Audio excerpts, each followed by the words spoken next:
I would say over to you, to the speaker, but instead, because we're doing Q&A, I will start by reading off some questions. And David Mannheim asks, what's your favorite quantum physics or quantum computing joke?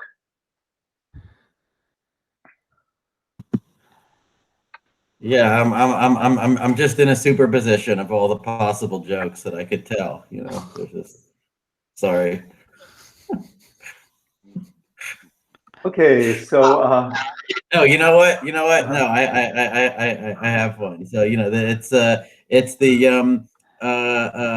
you know, so in the far future, a quantum computer gets built, which is, you know, a universal and also strong AI gets solved. And so this is actually an artificially intelligent quantum computer.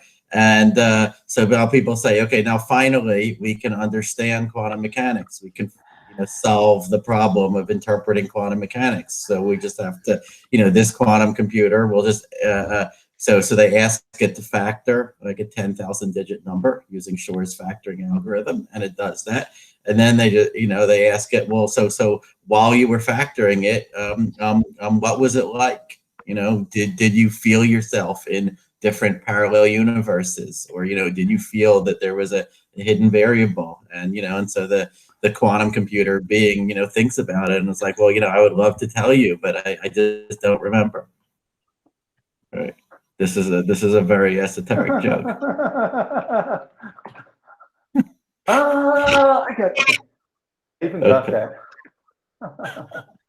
Okay. Right.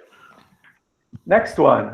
Can we get your latest take on the likelihood that quantum computing will be usable for practical applications in the short term? Sure. So, I mean, you know, in the past 2 years, you know, we've seen you know, at least serious claims to demonstrate, you know, quantum computational supremacy, right? Which is, you know, beating existing classical computers, let's say for some contrived task, let's say sampling from a certain probability distribution. That's probably not useful for anything in and of itself. But it's important because that is to my mind, that is a prerequisite to doing anything useful, right? You know, so before you can outperform a classical computer, then, you know, all the claims of usefulness are all hot air in a sense, right? And but now, you know, at least there's a shot. And so the main problem is that we don't yet have an error-corrected quantum computer. Right, so the qubits are lasting, you know, a rather short time. Like in superconducting systems, it would be a few tens of microseconds, you know, before they lose their quantum state. And you're basically trying to cram in, you know, as many logic gates, as many steps as possible, you know, before the qubits lose their state. And so, you know, you could say that, like, optimistically, we are now, you know, with quantum supremacy, we the very, very early vacuum tube era of quantum computing, right? We are definitely not yet in the transistor era, right? Where we have a, you know, a completely reliable building block with which to scale up to millions of qubits. But, you know, people were able to do some useful things even using vacuum tubes. And so, certainly lots of people are going to try over the next decade to, you know, do something useful with the noisy devices that they will be able to build, which will probably have, you know, maybe 100 qubits, maybe 200 qubits, you know, and a huge amount will depend on the quality of those qubits. So, you know, what depth of a circuit will they be able to apply? You know, how long will they be able to maintain the state for? I think that the best shot by far of doing something useful within the next decade is going to be do something that is useful for physics. Okay, so tell the condensed matter physicists, or even the high energy physicists or the quantum gravity people or something like that, something that they did not already know about the behavior of, you know, lots of entangled spins right? And something that is independently interesting to them. That is already starting to happen a little bit, although, it is arguable whether you're really beating the best that you could do using classical computers. But, I expect to see more and more of that. Now, the best case, for the next decade would be that we could even learn something new about chemistry. With the simulation algorithms that are currently known, that seems to require a very large circuit depth, right? So you might need only 100 qubits, let's say, to learn something new about the Haber process, right? The chemical reaction that makes fertilizer. There was an analysis 4 or 5 years ago saying that. But you might need 100,000 layers of gates or some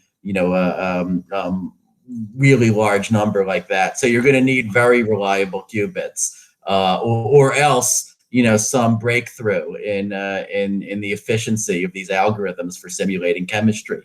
But I would say that is our best shot in the next decade. I mean, the other things people are trying. They're going to try to solve optimization problems faster and machine learning problems, and there is an enormous amount of hype in that area, right? And it's really, really hard, even for experts to sort of pick through it and sort out what is serious, right? The problem is that we have all of these algorithms for, optimization and machine learning problems that you can try to run, even with a noisy kind of near-term quantum computer, but the evidence that they're going to outperform what we could do with a classical computer, I would say, is really quite weak. I would say, we don't know until we try it, right? So we're going to learn new things from trying these algorithms out. But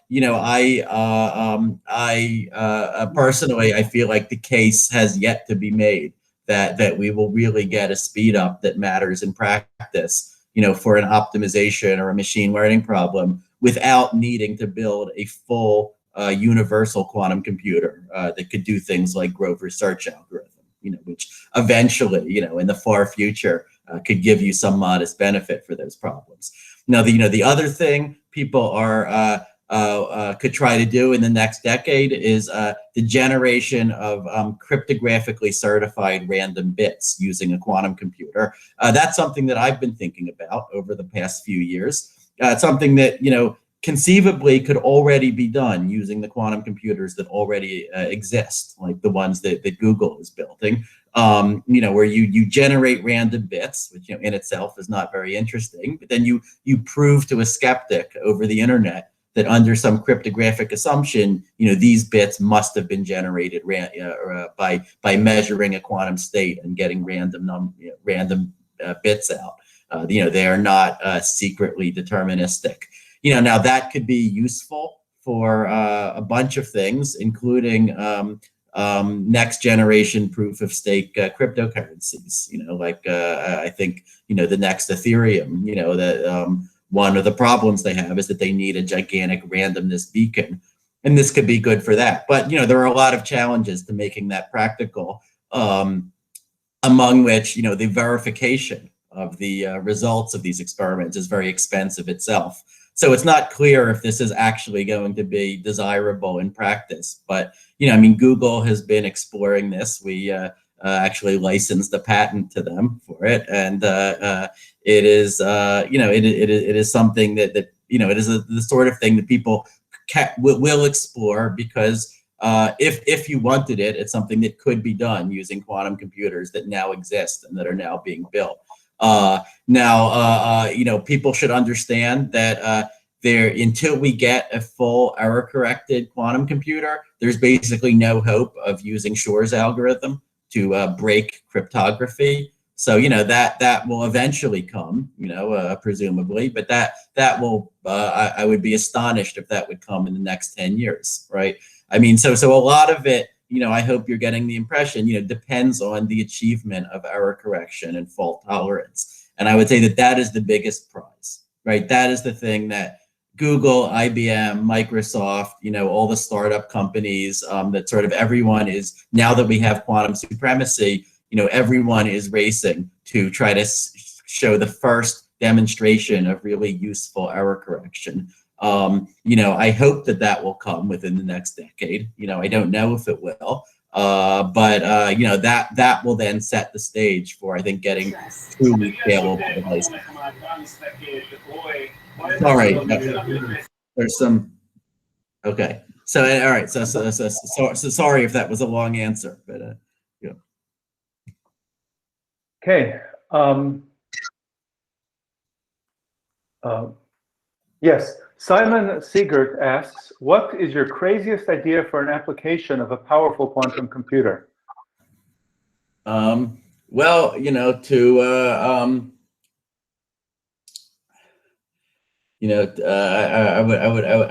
would say to test quantum mechanics itself. I mean, I like the application that I mentioned before of just trying to simulate a person's brain in a superposition of two different mental states, thinking two different thoughts, and then checking whether you could actually produce interference between those two mental states, right? And this was actually, but this is not really my idea. This was David Deutsch's idea, right? This was one of the first papers ever written about quantum computing in the 1980s, where he talked about this sort of thing, right, as a way of conceivably testing the foundations of quantum mechanics, right? Testing whether consciousness causes the collapse of quantum states, which of course he didn't believe it does, and I would be astonished if you did such an experiment and you got any result other than the one that is predicted by quantum mechanics. But of course, even after even once you did it, then you could say okay, but was this brain that I manipulated in a superposition of two states, well, was it actually conscious? Or maybe it would have been conscious if it weren't in a superposition, but because I put it in a superposition, now it's not conscious, right? Because we don't have a theory of what is conscious and what is not, that part will sort of, remain remain debatable even then. But I think that it would be absolutely fascinating to see that sort of two worlds could be created, that were rich enough, self-contained enough in their own that each one could support thought, or like cognition that's as complex as ours. And then you could create an interference pattern between those two worlds, thereby, directly demonstrating that in some sense, both of them had been there, right? I mean, to me, that is in some sense the craziest application of a quantum computer. Eric Nyman asks, to what extent do you think Aumann's agreement theorem and what you call Aumanian conversations, where experts go back and forth, exchanging their estimates to reach an agreement, is applicable to real life? I think that experience tells us that it is very plainly not applicable to real life, or very barely so, right? That almost none of the real life conversations that we ever see, or even approximate the Aumanian ideal, right? So what the theory tells us is that if you had two Bayesians and they have common priors, okay, so like if they didn't know anything, then they would have the same beliefs for the probability of any possible event. But they of course they've lived different lives, so they have different knowledge, but they have common knowledge of each other's honesty and rationality. Then what should a conversation between them look like? And so what the theory says is, first of all, they should never agree to disagree about anything, right? They will always, they will be able to reach agreement and common knowledge that they agree about any question, just by repeatedly exchanging their opinions about that question. They don't even have to share the evidence on which their opinions are based, because just hearing an opinion from such a person should already cause you to update. Furthermore, if you plotted their beliefs, about like what is the probability that some candidate will win an election, or what is the expectation of some random variable, let's say, what you find is that their beliefs will follow a random walk. So in other words, you might expect to, that you'll still disagree, someone after hearing the next thing they have to say, but you can't predict if you will disagree with them, let's say, on the more liberal side or on the more conservative side, right? Your beliefs should just be constantly jumping around each other. You know, your expectation of your future belief should be equal to your present belief. This is called the Martingale property. Okay, so, you know, I invite you to contemplate how many real life arguments have you been in that have, you know, even approximately looked like that, right? I mean, in real life, you know, you might, you know, in the best case, you know, you argue with someone and, you know, both of you might give a little bit of ground, right? You say, okay, a little bit closer to your view, you know, you'll come a little bit closer to my view, right? But, you know, you can both predict in which direction you're trying to move. You know, in the worst case, you know, the argument will just entrench you further in your views and you'll move further away from each other, right? Now, you know, neither of those is what a conversation between two, you know, theoretical Bayesian reasoners looks like. Okay, I would say that the closest I have seen in my life to Omanian conversations are when, like, two mathematicians, let's say, are arguing in front of a blackboard, you know, about if some conjecture is true, right? And they might be really passionately, like, really going at it, and then you might come back to them 5 minutes later and they're still arguing just as passionately, but now the sides have switched, right? You know, that, you know, you don't see that a lot about, you know, Israel and Palestine, right? Or about feminism, about any of those things, right? But in math and physics, sometimes you see that, right? And so I think that you know, these results, like you could, you know, the wrong answer is to then just dismiss them and say, oh, well, then these crazy economists are just talking about a fantasy world. It's not our world. The right answer is to say, now we have a research program. Now we have to articulate what is it about us that makes us different from these, you know, ideal reasoners. And, you know, can we understand that? Can we ameliorate it in some cases, right? And so I think, you know, when you have that blatant of a mismatch between theory and observation, then it's always an opportunity to learn something new.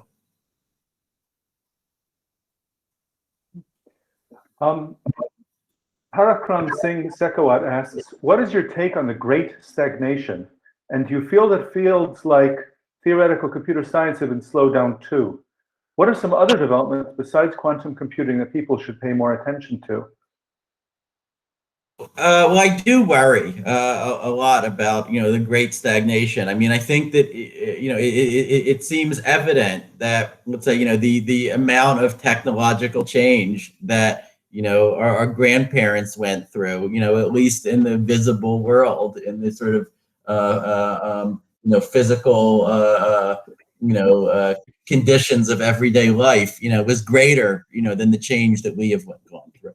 Right. I mean, you know, we have seen staggering change, you know, in a few specific areas, right? Mostly computing and communications, right? You know, it's a huge fraction of it is clustered just in that one place, right? But, you know, the electricity generation, you know, the houses, the cars, you know, the airplanes, right? All of that, you know, would have been very recognizable from, you know, from 50 years ago, much of it even from 100 years ago. Okay, so you know, I feel like I was drawn to theoretical computer science in the first place, partly because, you know, I felt like this is a part of science where really fundamental and transformative things are happening, you know, are continuing to happen.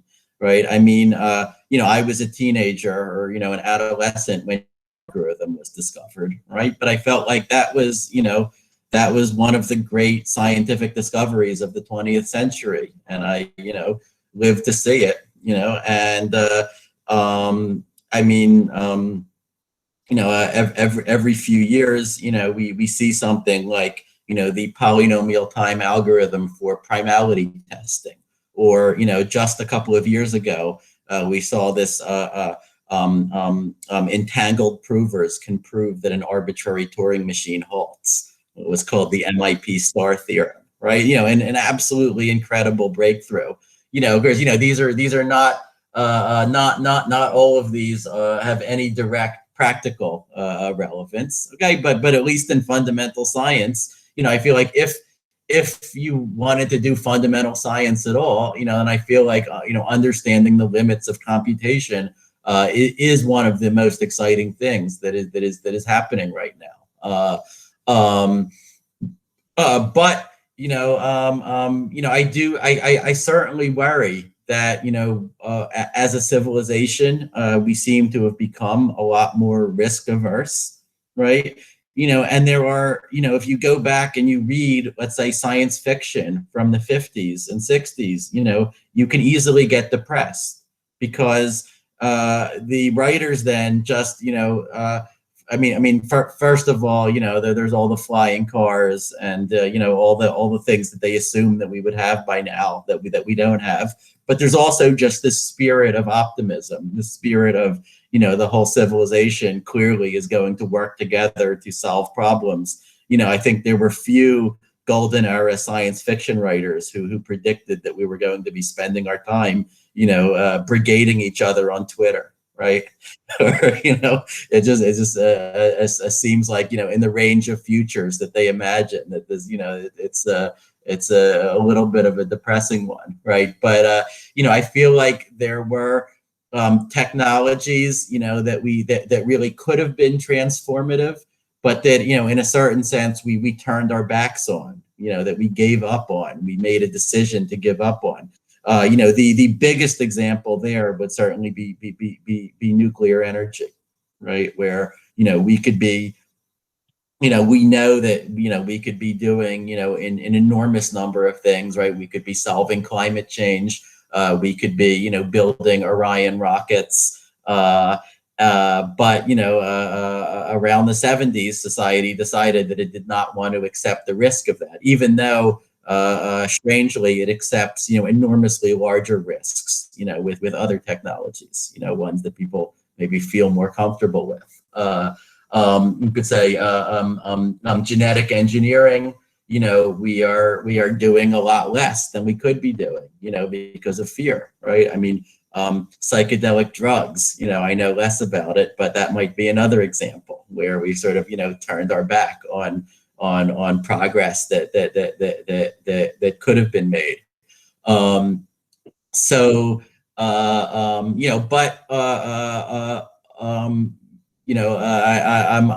sort of live in this little world of math and computer science where I feel like the progress remains extremely healthy.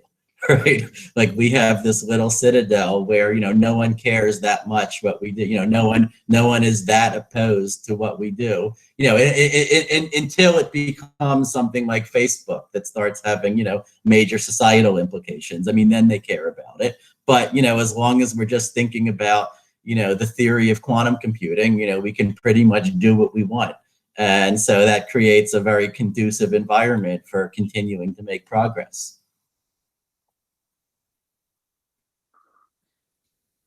Martin Covrigo asks, do you see any emerging, Martin Covrigo asks, what should an average Slate Star Codex reader know and which news sources should they follow in order to best position themselves in the world that may be increasingly affected by quantum computing? And there was a similar question from Parakram about the best resources for someone to start learning about quantum computing. Okay, all right. So,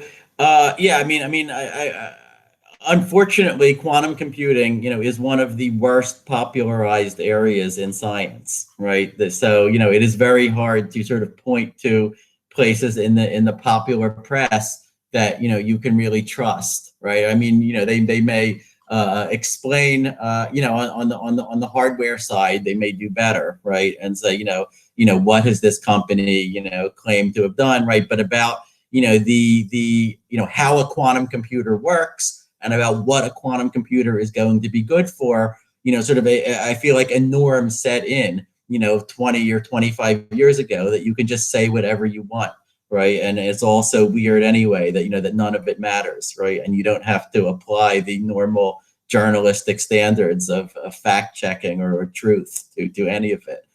Or, you know, maybe I only suffer from Gell-Mann amnesia, right? Maybe it's the same way in every field, and I only see it in quantum computing because I know that. But I feel like the problem in quantum computing is maybe worse. Now, you know, in terms of sort of popular facing press, I think that Quanta magazine has been generally doing an excellent job with you know, its science coverage. They actually have a big feature about quantum computing that is coming out soon that I work with them on. You know, so that would be an example. I mean, I have been trying to solve this problem with my blog and with my popular writing and with my talks for the last 15 years, right? So, you know, you can go to my homepage and, you know, I've got, you know, sort of at a whole bunch of different levels, you know, from my like New York Times articles to Scientific American to survey articles that I've written to, you know, my course lecture notes. You could find, you know, materials that are good for you. Now, if you're in, you know, more seriously like interested in actually learning this field, in, you know, and let's say getting into it, you know, I would start with, you know, some of the course lecture notes that are just freely available on the internet. You know, I mean, I mentioned mine, but some of the most famous ones are those of John Preskill, those of Umesh Vazirani, you know, and there's a bunch of other lecture notes that are, you know, basically just like free introductory quantum computing textbooks that you can get. If you want an actual printed book, the classic of the field is still Nielsen and Schwen, Quantum Computation and Quantum Information. It's actually, I'm using it to prop up my laptop right now. Here it is. It's from 20 years ago, but it's still maybe the standard reference. And you know, there are, you know, by now there's like there are dozens of other quantum computing textbooks. You know, most of them are fine. You know, they're you know, they vary. I like the one by David Mermin for like the very introductory level, because it's short. You know, it does only some basics, but it does them well. And you know, you can also find Moocs. There are, you know, my Umesh Vazirani, who was my advisor from Berkeley, has done a Mooc on quantum computing. I am planning to do a Mooc through UT Austin's online master's program this coming fall. So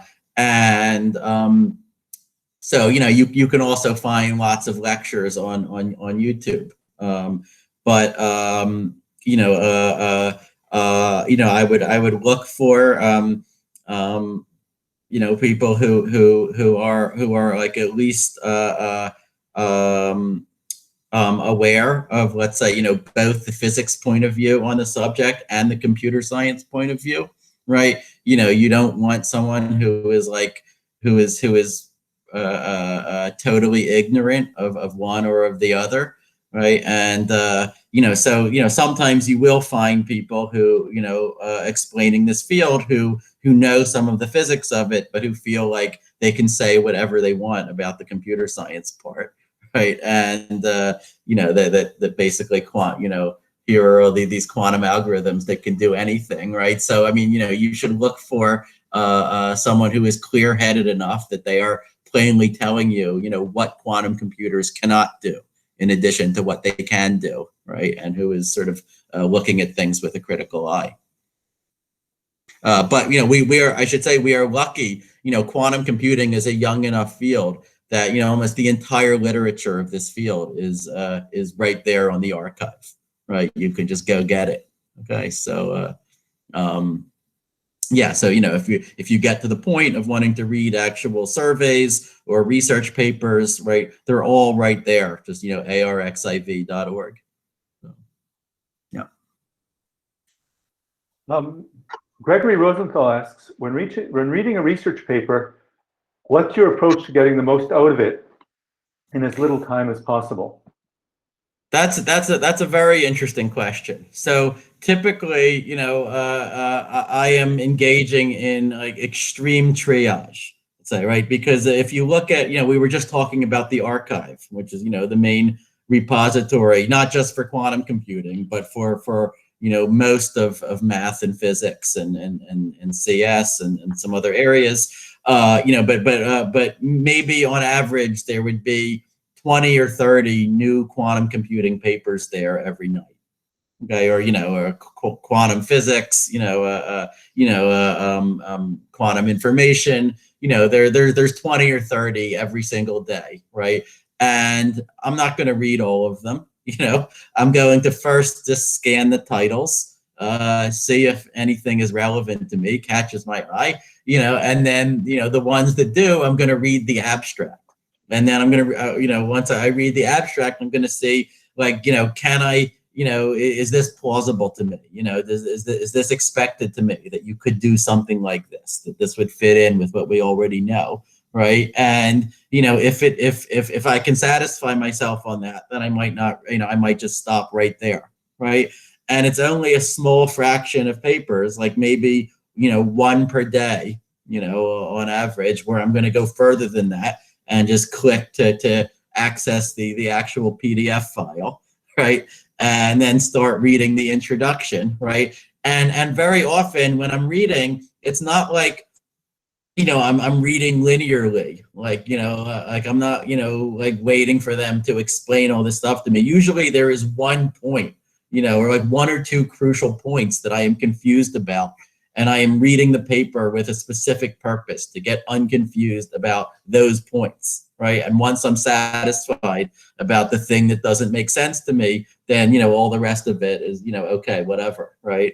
And often I'm getting frustrated because I'm looking through the paper and they seem to be obfuscating or hiding, the one thing that I really want to know, right? And so sometimes I find that. If I don't find it, then sometimes I am shooting the authors an email, like, hey, can you clarify this, right? In a small, number of cases, maybe I go further. Back when I was younger, maybe I would actually print out the paper and just sit down and read it. Today, I would more likely tell a student to read it. and ask one of my students, hey, do you want to take a look at this and tell me what's going on with it, right? So you could see, like, that there are layers and layers of defensive mechanisms to prevent me from having to actually read the proof. And but when all the defenses fail, then I might actually be doing that, right? Again, I would have been doing a lot more of it when I was younger, right? But another thing that I might do is say, well, this looks interesting, but I'm not going to understand this from the paper, so let's just invite the author to give a talk about it. And this year that's been particularly easy because it's just inviting them onto a Zoom call, right? So we've done a lot of that this year in our group here at UT, where any papers that we flag as interesting, we just invite the author, and then we can very quickly clear up whatever confusion we had, right? But yeah, so a paper is not a novel. It is not a thing that you read like linearly from beginning to end, right? And in fact, I would say, like, the thing that annoys me most about papers is when people write them like novels. Like they won't say in the abstract what their conclusion was. And they'll say, they'll say, oh, no, you have to read through it, and we're going to, like, give you foreshadowings, and only by the very end will you find out. Like, no, that's not the way you write a paper. You just, whatever is the main point, you just come out with it. You do not hide it. This is not the place for that. So I hope that gives you some sense for what it's like. Yevgeny Lyubomovich asks, there is a phenomenon in math that important knowledge, for example, that a paper in a top journal in fact contains a gap, is passed from advisors to students, but is hidden from outsiders. Do you think Peer Review 2.0, a website where verified experts can discuss papers anonymously, would be helpful? I can say that people have been trying to solve that problem for like at least 25 years, right? Like, people like again and again, every few years, someone has the idea, well, the peer review system is really clunky, right? And it was designed for a world of print journals that doesn't really exist any longer, right? So let's redesign the peer review system. And in particular, what they always want is let us have public criticisms of each paper, right? So each person will be, each paper, you'll be able to just see a running discussion about that paper that will be taking place in public. This has almost always failed. Okay, every time someone tries something like this, like it doesn't work, right? And usually what happens is that they just do not succeed in getting the academic community to adopt it.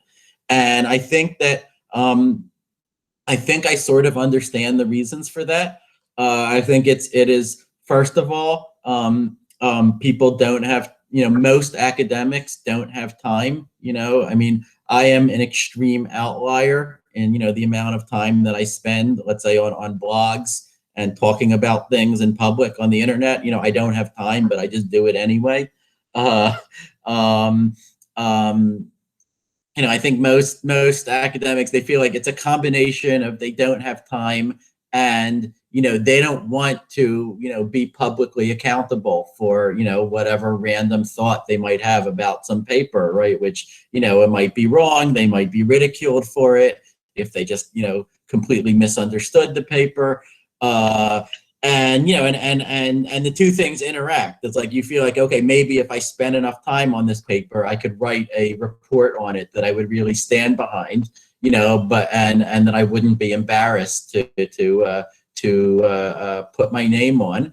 But I don't have that time, and if I did have it, then I would want to spend it writing my own papers, right, or doing my own research. So the incentives are not aligned. Now, in the questioner asked, well, what about anonymous? I think academics are just really not into this anonymity thing, right? They are really into, if you like everything you say is attached to your professional identity, and like that is your calling card, right? That is, or anyone who disputes what you say, knows the one person who said it, who stands behind it, right? And this is, to be honest, like when Bitcoin came out in 2008, like I found it intriguing, but I was like, what is this of like writing a paper anonymously, right? And I feel like that maybe like was a little bit off-putting to me, which is a shame because if I had gotten into it then maybe I would now be a billionaire, right? So I mean, I'm sure we all have regrets about that, right? But I mean, so I don't think anonymous is going to work, right? And I think getting academics to like write reviews of papers, spend the time to do it, and then have those reviews be public, so that they have to stand behind them and anyone can criticize them for the review that they wrote, right? That is, it's going to require a change to the whole incentives of the whole academic system. I mean, and that change could happen. I mean, look, I do stuff like that, right? Sometimes I will blog about a paper and we will just effectively have a peer review of that paper that will take place in the comment section of my blog. Right, and and that will happen way more rapidly than a journal peer review could happen. And sometimes, like if someone claims to have a proof of P not equal to NP, like as happened a decade ago, right? This can be a very fast, an effective way of getting to the truth of the matter, right? But I feel like it doesn't scale in some sense, right? Like this could take like a week of time for me, right? And I can't do that for every paper. So I don't know what the solution is, but I think it requires changing the incentives of academia. Killian Stahl asks, what are some things you find interesting currently in the topic of causality in quantum information, especially in regards to your work with wormholes together with Professor Susskind? Or they are... So, sorry, my work with whom? Professor Susskind. Yeah, right. I know the work with Susskind, and that work was with Susskind and Yossi Atiyah, who was my postdoc. There was someone else mentioned who I didn't recognize, Bornholt or something. But anyway. Oh no, it was just about causality and quantum. Oh yeah. So causality is fascinating. I mean, I am a big fan, at least from a distance, of the work of Judea Pearl, right? Which he won the Turing Award for, recently. I thought, very well deserved, for basically, he developed the whole theory of causal networks and, reasoning about counterfactuals. If I did this, then what would have happened? With networks of random variables. And, I think that is a really powerful language for talking about, all sorts of issues in science, in statistics, and I'm a huge admirer of that. Now, and I've wondered for a long time, for a decade at least, first of all, can you combine that theory with computational complexity, in some fruitful way? And secondly, can you combine it with quantum computing in some useful way, right? So, and there has been some recent work about the Bell inequality, right? The Bell inequality is the thing that sort of first, demonstrated the reality of entanglement, in our universe, based on some minimal assumptions, like, not presupposing the truth of quantum mechanics, but just, producing certain correlations between entangled particles that could not have been produced, in a world without entanglement. Over the last 5 years or so, I think Rob Speckens and other people have reinterpreted the Bell inequality in the language of causal networks.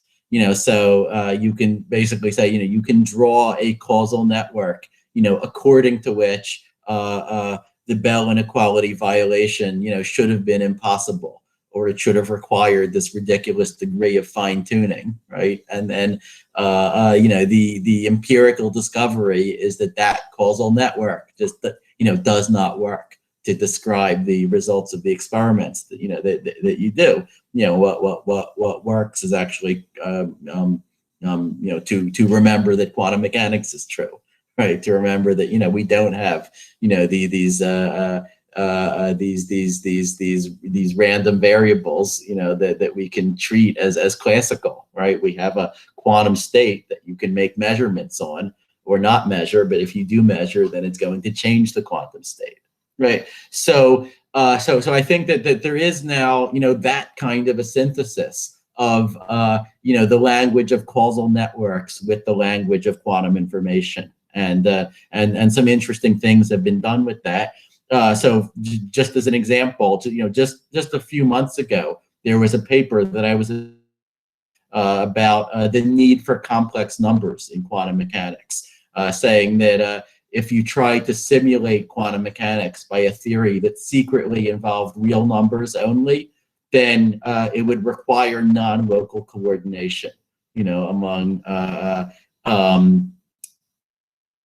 and again, this was stated in the language of causal networks, like a causal network that you write down, that would explain the results of the experiment. In this case, an experiment involving 3 entangled parties, but it just would not work if quantum mechanical amplitudes were all secretly real numbers, right? It only works if they're complex numbers. Okay, so that's an example of how causal language, has now infected quantum information. Now, the work that I did with Atiyah and Susskind was about something different from that. I would have to think if that has any connections to causal networks. Okay, but the work that I did with Atiyah and Susskind was about how hard is it to measure a macroscopic superposition state. So if I have a super, and this is actually the work that I talked about at the Slate Star Codex meetup a year ago, right? That, if you have a superposition of, let's say, two different states, like a dead cat plus a live cat would be the famous one, then what technological resources would I need to actually prove that this was a coherent superposition in the first place? And we proved a theorem that says that in some sense it is the same as the technological resources that you would need to bring a dead cat back to life. Okay, to map one of the components of the superposition or transform it to the other component. That sort of these two tasks are in most cases interreducible. If I can detect a superposition of A and B, then I can also and I can do it efficiently. Then I can also efficiently map A to B and vice versa. So that was the main point of that paper. Martin Kovrigo asks, what are some of your major points of disagreement with Scott Alexander? Let me think about that. So he wrote something recently about how he couldn't stand Passover food. It was just horrible, right?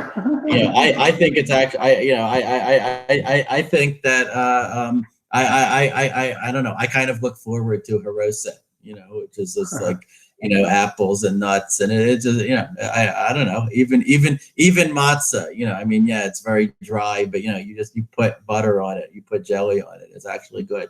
So that stuck out in my mind as a disagreement. More seriously, I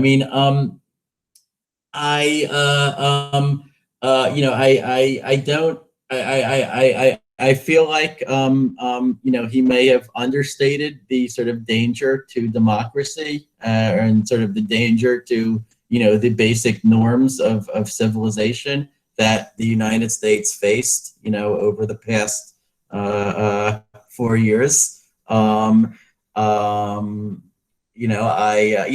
feel like if anyone could have convinced me that that people were crying wolf about Trump, it would have been him. But I don't think that he really convinced me about that. I feel like I don't see a need to I don't think less of him for it. It's just a difference of opinion. But I feel like he really did. I think that I first of all zero hesitation in saying that Trump is a racist in the most straightforward senses, and is I would say that but his racism is really just one facet of a broader authoritarianism, and I think that he is precisely the sort of figure that appears at sort of the end stages of a democracy, right? This is what the end of a democracy looks like, and I think it was absolutely terrifying, and it is still absolutely terrifying.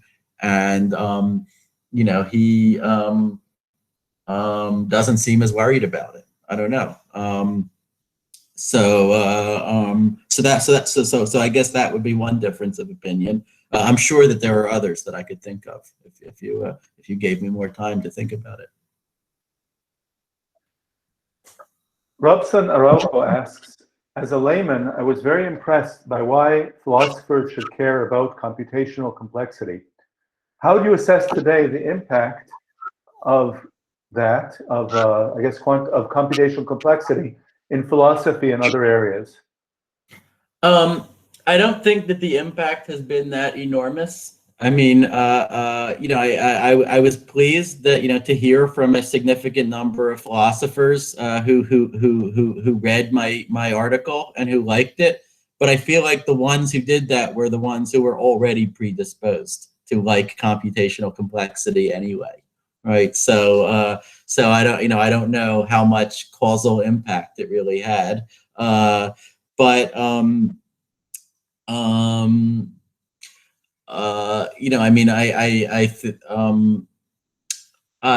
haven't paid, that much attention to, debates that happen within philosophy over the past few years.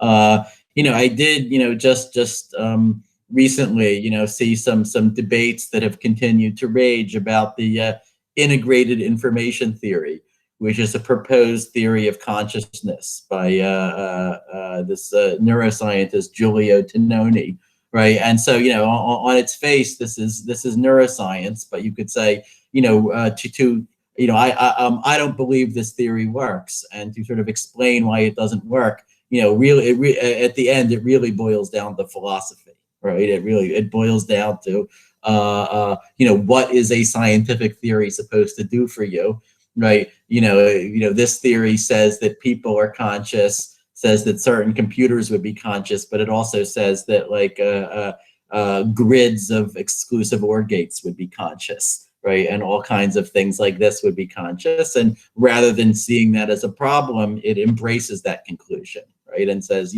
fine, then all these things really are conscious, right? And I think that it requires some kind of philosophical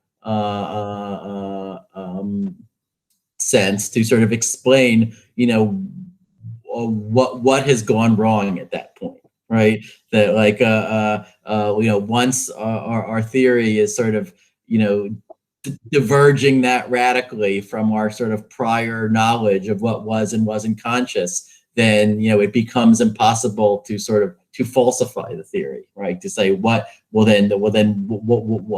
is there left for this theory to get wrong, right? So, and I was happy that a blog post that I wrote about this back in 2014, has had some impact, I think, on the discussion of integrated information theory, in the philosophical world.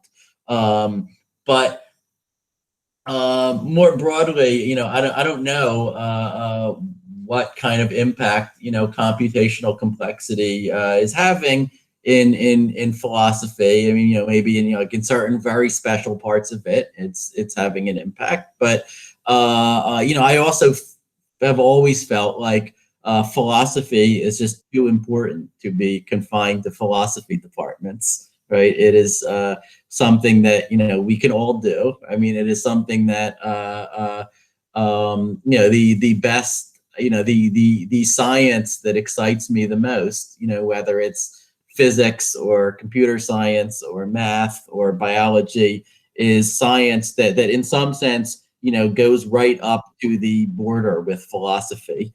It doesn't quite cross the border. It still, wants to do things that everybody will be able to recognize as definite progress or as a definite advance in knowledge compared to what we knew before. But, we'll do so in a way that sort of raises philosophical issues, that gives the philosophers, some new things to talk about.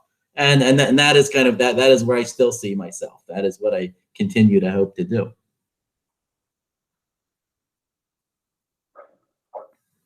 Julian Felix Fleury asks, are you familiar with Wolfram's attempts to unify physics as computation?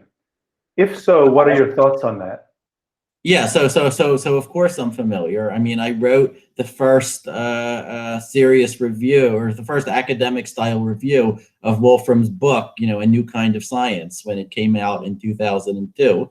And then because of, I was just a 19-year-old student at that time, but because I was able to write this review, and and actually the core of my critique back then is still the critique that I would make today. Namely, he wants a unified theory based on classical cellular automata, and this is not going to work. We know it's not going to work because the world is quantum mechanical, right? And you were not going to explain, for example, the violation of the Bell inequality, with a model like this one, right? And so, I explained that in my review back in 2002. And then, Wolfram called me up, at that time. That was the only conversation I've had with him. I talked to him for about 2 hours, and he said, well, an employee of his has proven that I'm wrong, and he'll have that employee get in touch with me.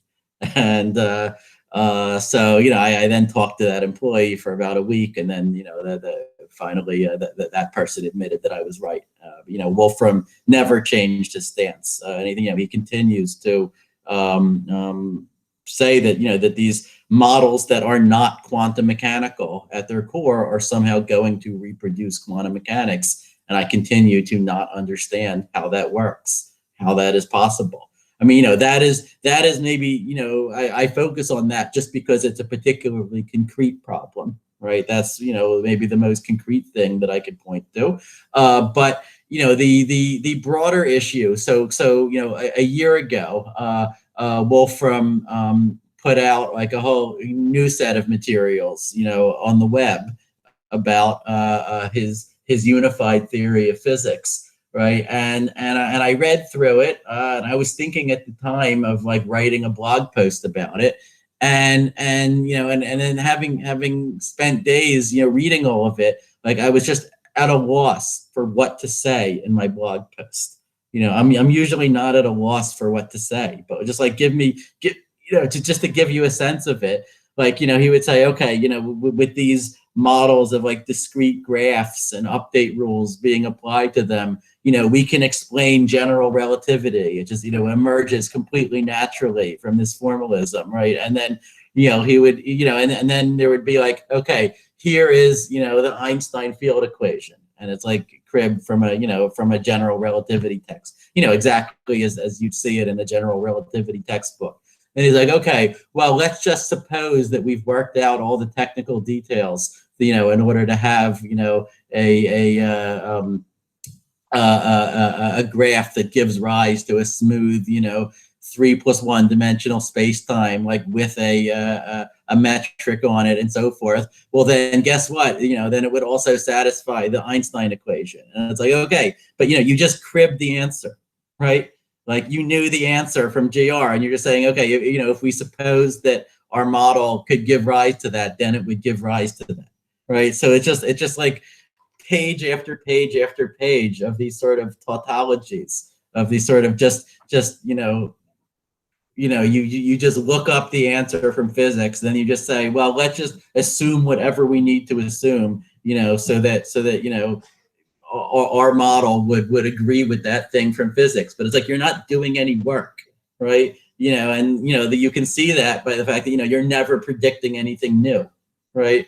You're just, you know, it is entirely retrofitting, you know, saying, okay, well, what do you want from, you know, like ask the physicists, like, okay, what is true? What do you want? Well, then let's try to graft this onto our model, right? But it's never that, you know, the model is telling you something that you didn't already know, right? So this is a known failure mode of scientific theories, right?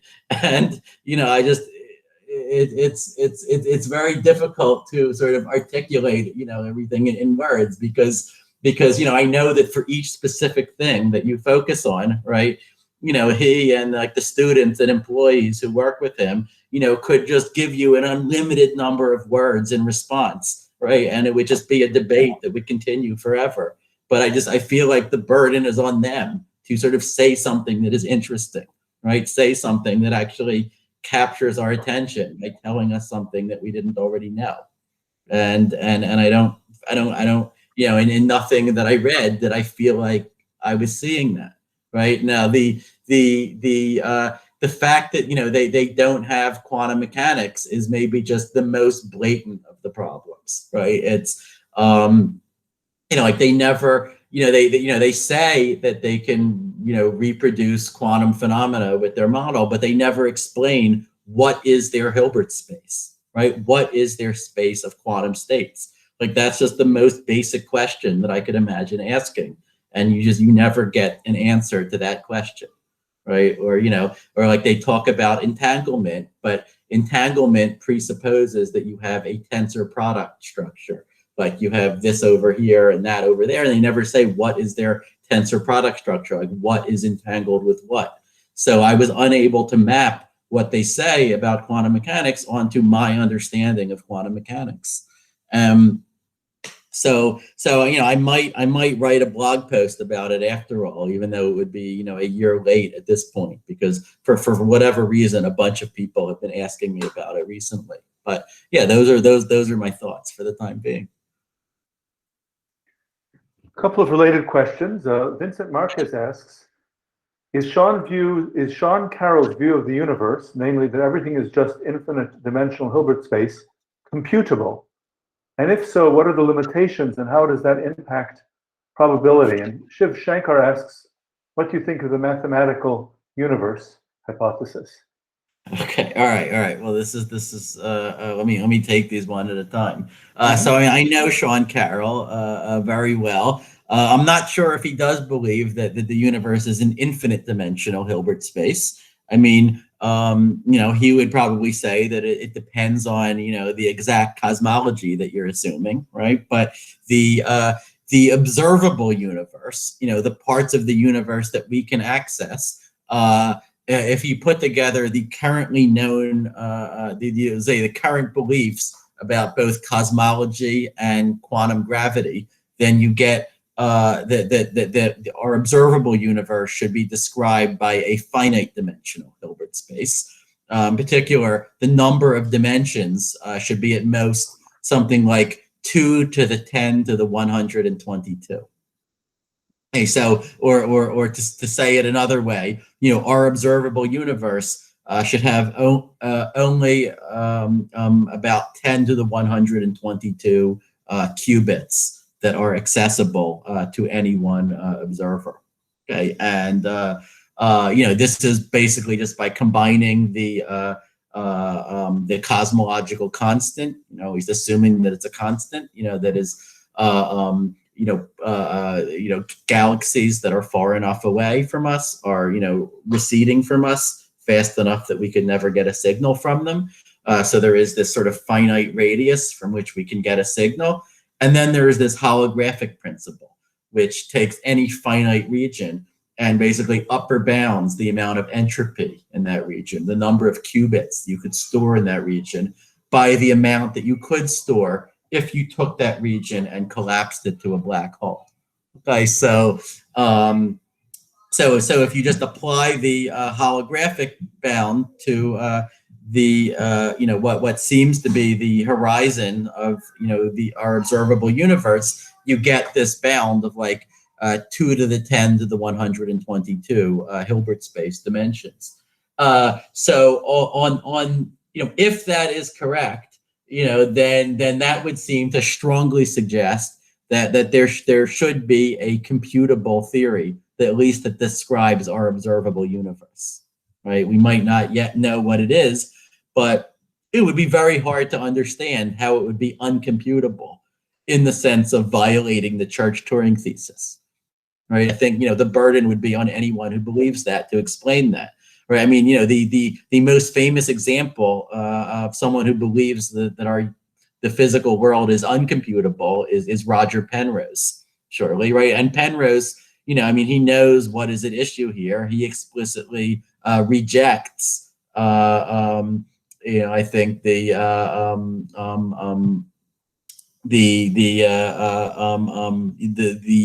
view that I've said. I mean, he has not only very heterodox beliefs about computability, but sort of very heterodox beliefs about physics and about quantum gravity and cosmology in order to go along with them, because he knows that is what it would take to get uncomputability in the laws of nature. So I guess those are my thoughts about that. The second question was about the mathematical universe hypothesis. So, I've read Max Tegmark's book about the subject. I found it a very enjoyable read. I mean, I know Tegmark. He's a very interesting, very entertaining guy. I wrote a blog post about reviewing Tegmark's book when it came out. If you want to look for it, I think it's called "This Review Occurs Infinitely Often in the Decimal Expansion of Pi." that was the name of my review. Because the main point that I made in the review is that the question when I'm faced with a statement like or a claim like the whole universe is a mathematical object. I'd say like, well, okay, well, what exactly is new about that, right? I mean, isn't that aren't you basically just saying physics? Like this is the program of physics since the time of Galileo, at least. And then, the Tegmarkian would say, no, we're saying more than that. We're saying that actually, the universe exists, only because of math, right? Its physical existence and its mathematical existence are the same thing. And every mathematical structure, or at least every computable mathematical structure, will equally give rise to another equally existing universe. And I say, well, okay, that's an interesting thing to think about.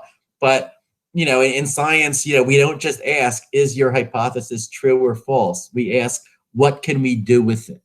Okay, what can suppose that is true. What can I do with it that is useful? Can I explain anything about the observed world that is not, otherwise explained, right? Can I, does it lead to new research questions? Does it lead to new anything, right? And if you can't answer any of those questions, then we're no longer doing science, right? We're doing metaphysics, right? It could be fun, but we're not really, we're not tied into progress that is happening in science.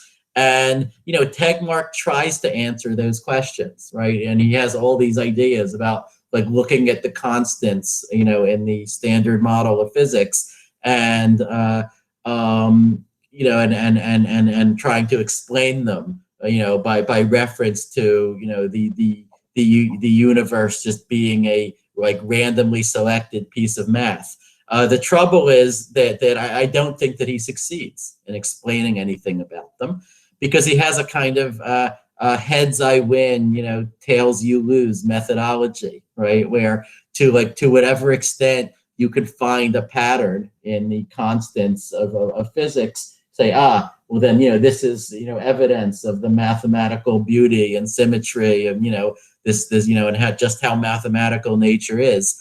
And to whatever extent the constants are random, don't seem to have any pattern. He says, well, see, this is evidence that we just live in this multiverse of all the mathematical structures, and we're just some, randomly selected branch, that because of the anthropic principle, we happen to be here to talk about it, right? But like, I don't see what could possibly be true about the laws of physics that would falsify, what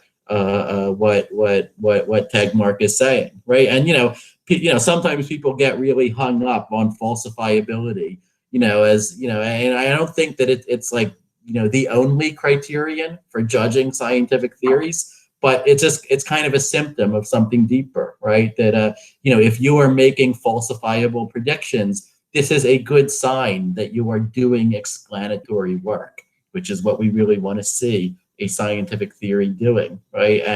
And not being able to make falsifiable predictions, is a bad sign. That sort of explanatory work is not happening here, right? So this is, I don't have any knockdown argument that the mathematical universe hypothesis is wrong. I just want to see it do something interesting. I want to see it do some impressive or non-trivial explanatory work. Graham Cohen asks, do you think we'll build real computers which use reversible computation to get around the Landauer limit? That's a good question. I don't know. A quantum computer, by necessity, will have, some degree of reversibility in it, right? It will, if you want to apply operations that are unitary, right? That sort of preserve the quantum coherence, right? Every unitary operation in quantum mechanics has the property of being reversible, right? And so you could say that every quantum computer is sort of automatically has a reversible computation inside of it.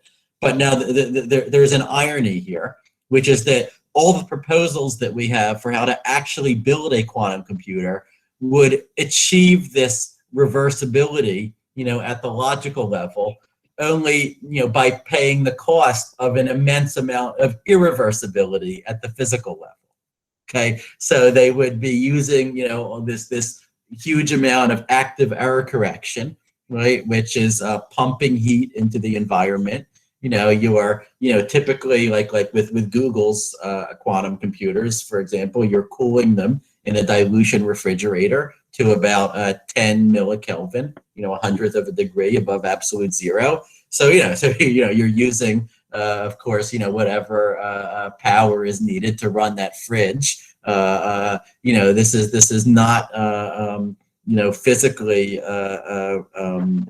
reversible, but we are doing this in order to, that sort of at the core of the thing, we will have some logical operations going on, which are approximately following the sort of ideal reversible laws of quantum mechanics. So, this is and this is what I envision quantum computers looking like for the foreseeable future.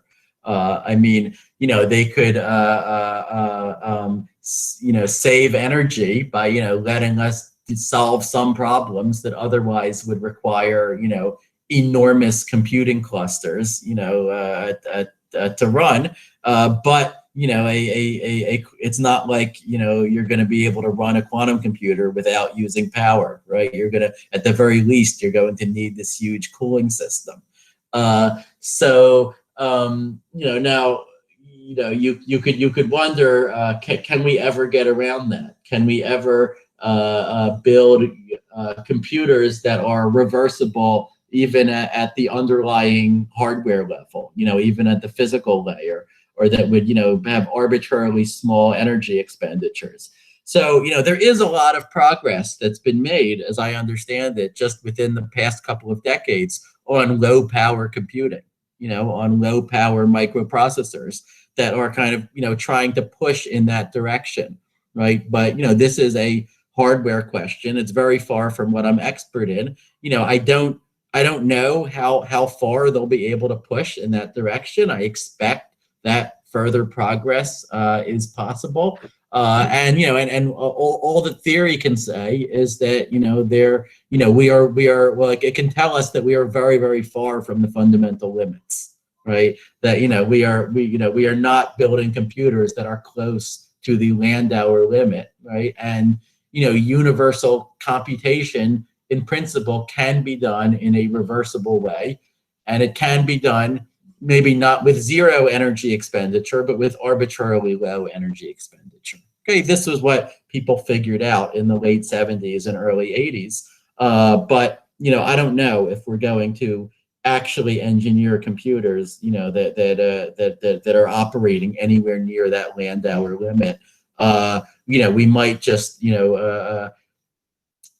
use all this quantum error correction that is far from the Landauer limit in order to simulate a quantum computation that is perfectly reversible.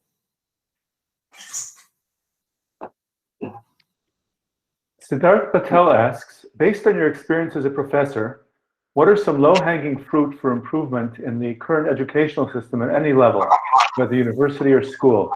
Do you have any particular ideas for how instructors and learners can optimize the process of learning?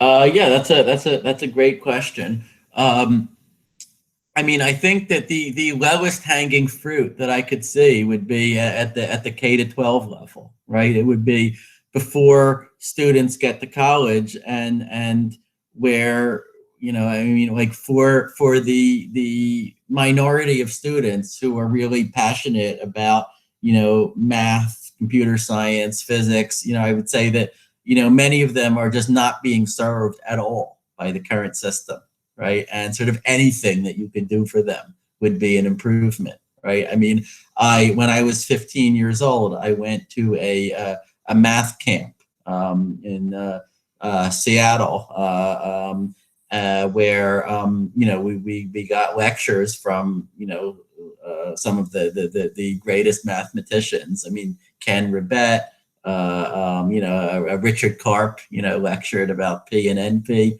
and coming from high school as I was, that was a transformative event in my life, right? Just to be in this environment where math mattered, where I was not even close to the top person there, where I was suddenly in the position of struggling to keep up, but I wanted that, right? I wanted to be struggling. And it felt like a buffet for a person who had been starving, right? And it may, you could say maybe the need, is not quite as acute, today, because, today, all of the world's knowledge is available to anyone, with a search engine, right? But I think that very often, especially if you have like a 13-year-old, a 14-year-old, they just don't know what's available, right? They just, they haven't been exposed to it. And to say that they should, seek it out themselves on the internet, that's a very high bar, right? That not everyone is going to clear. And I think that there's an enormous amount that you could do in terms of having magnet programs, having summer programs, having, places, that would get together the students who were really passionate about, about doing advanced math, doing CS, and a lot of, a huge amount of what is currently done in college or graduate school could be easily taught to those students at the high school level. Unfortunately, not only are we not moving in that direction right now in the US, we are rapidly moving in the opposite direction. Okay, we are dismantling the magnet programs and the gifted and talented programs and whatever. We are dismantling whatever exists because that is the zeitgeist right now. I don't think that serves anyone, but that is. I think that if we were to think about it consistently, then we would also be dismantling varsity sports programs, for exactly the same reasons. But that is the world that we live in. But I think that there's a lot of low-hanging fruit there. If anyone cared enough to pick it, I think that at the college level, it's very hard to say. I mean, I think once I got to college and I was an undergraduate, I felt like the main difficulties that I had were really just internal, right? All the knowledge was there, all the professors were there, they were ready to share the knowledge, and and I was I was limited by myself, by how hard I could work, by how well I could think, right? Which is exactly the position that I wanted to be in. Now we could make the college experience better. Certainly, we could make the experience cheaper. There has been an incredible amount of administrative bloat, in universities over the last few decades. And we could make the tuition a lot cheaper by controlling that. Whether we will move to a world where we dismantle the college experience to some degree, where people just take online classes. I don't know. It's possible that the pandemic has accelerated the transition to such a world, and that we will see, like a new wave of people who say, well, I don't have to be going to a residential college for 4 years. I can just be taking my, I can just be learning over Zoom, and so forth. On the other hand, people have been predicting that for quite some time, and it hasn't come to pass, right? In fact, the competition to get into elite universities has only gotten more and more and more intense, rather than less intense. So, you know, I'm not sure what would shift us out of this equilibrium to a different one. But yeah, but, you know, low-hanging fruit, you know, improve K-12 education. I mean, you know, and, you know, there might be many ways to do it. You know, what I personally know something about is, you know, for students who are passionate about math and CS and physics, we could, you know, change undergraduate admissions, you know, at most universities to actually seek out those kinds of students, right? You know, I think often, you know, if you look for, you know, students who have like nothing wrong with them, like they have, you know, they're well-rounded, they have great, you know, extracurriculars, they were in the marching band, they, you know, they write, you know, they have leadership positions and all of that, then, you know, you're going to miss the ones who might, you know, excel just in one specific direction, you know, and often those are the ones who are going to have the biggest impact on the world. So I think that you know, undergraduate admissions, you know, could certainly be rethought. Okay, but again, you know, it's another of these things that is not only is it not going in the direction that I would advocate, I would say it's going in the opposite direction. So, you know, so you know, when you look at what's happening, you know, in education as a whole, it's easy to get depressed, you know, but, you know, I try to focus on sort of the little bubbles where, you know, we can still, you know, do well, we can still make things better. Okay, we're heading to the 90-minute point, so let's just take a couple more questions, and then we can go to the video chat rooms. All right. Mr. R asks, what's the one thing you are most confident that Robin Hanson is wrong about? Well, I don't believe that there are mushrooms growing on Mars. You know, and I told Robin that I would be willing to bet him, you know, at excellent odds. I don't know if he'll take me up on that, but yeah, I think, you know, that there is such a long history of people thinking that they saw something, just like scrutinizing photographs of Mars, and then, you know, you get a higher resolution photo and it just rocks.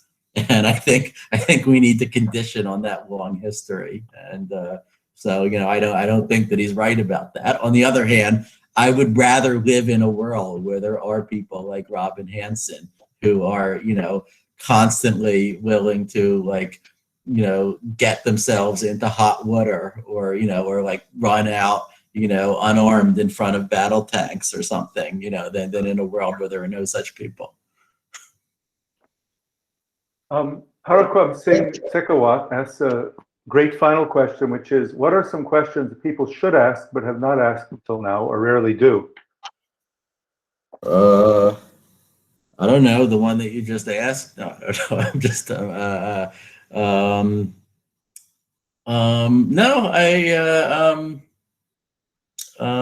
what are questions people should ask? I don't know. There's no should in this kind of thing. I mean, you know, it's I just like to take the questions as they come. You know, just live in the moment. Well, thank you. This is everybody's chance to unmute at long last and applaud. Thank you. Thank you very much. Yeah.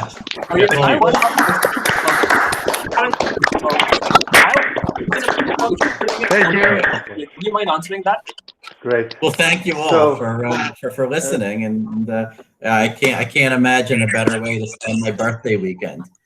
Happy birthday. So now we're going to continue, just as in a conference where you go out into the corridor. And as you see here, there are 3 chat rooms, 4 video rooms. And everybody's encouraged to, first of all, join with your camera and your name, so that we all know who you are. But secondly, you're encouraged to move around. The whole idea, don't be embarrassed like you're abandoning people. The whole idea is that you're moving around, talking to people.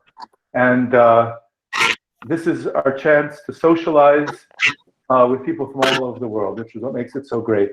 So I will stay on this Google Meet for a few minutes in case people have trouble with the Jitsi, but it's pretty straightforward. Just remember to not be in 2 video discussions at once, otherwise you'll get interference. So let's head over to Jitsi. Sorry, where is the link again? I can, In the oh, chat. oh, I see. It's in the chat. It's in the chat. Okay. So there are 4 All right. different video All right. rooms that you will see there. Right. I think I can do that for a bit. Let's see. Oh, I see. The names of the rooms are Laugh Like Democritus, Spouting Metaphysical, An Approximation of Meat Space, and My Quantum Touring Machine is Haunted. That's a tough choice.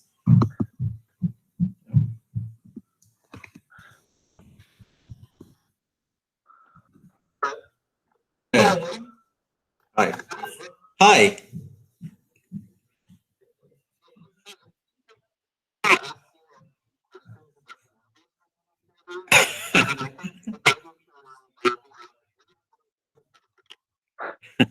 Well, I mean, you know, each person has some, you know, bailiwick that they're, you know, that they're known for, right? It's, you know,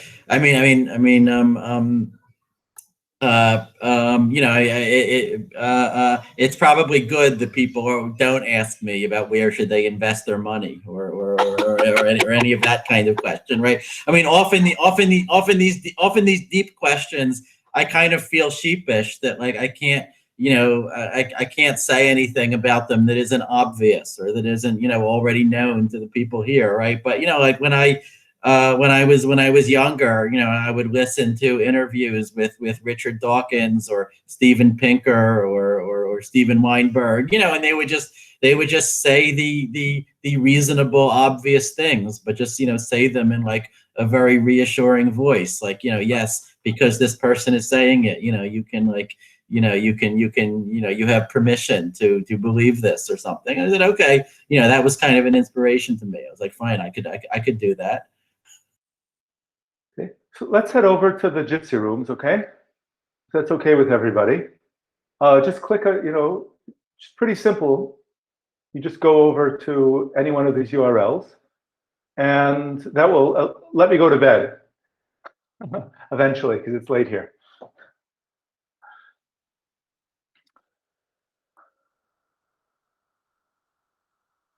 So yeah, if you do have any questions, I know if you're still here on the Google Meet and you have any questions about how to use the Jitsi, please ask. Of course, you should unmute and ask if you want to ask me a question.